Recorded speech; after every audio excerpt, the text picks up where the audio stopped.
Okay, guys, this is going to be our class for today. You're going to perform a review workshop. And because this is a review, it means it has all the topics we already saw along the term. So you have here a point about complex numbers. This is about logarithmic functions. This is from domains and ranks. These two are from our last topics. As you can see here, there is no questions about quadratic functions or exponential functions, but it's because I already graded with the quizzes, so um, I'm not going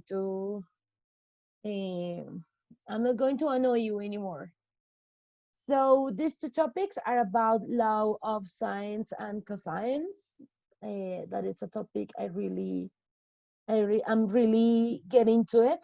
This is not about love science. This is like Pythagorean theorem, and this is about of love of science or cosines. I don't know. So thank you very much for your attention. You're being so kind.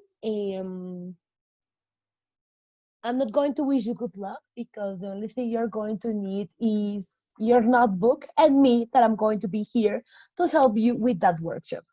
So, well, okay, that will be all. So see you in another video. Bye bye.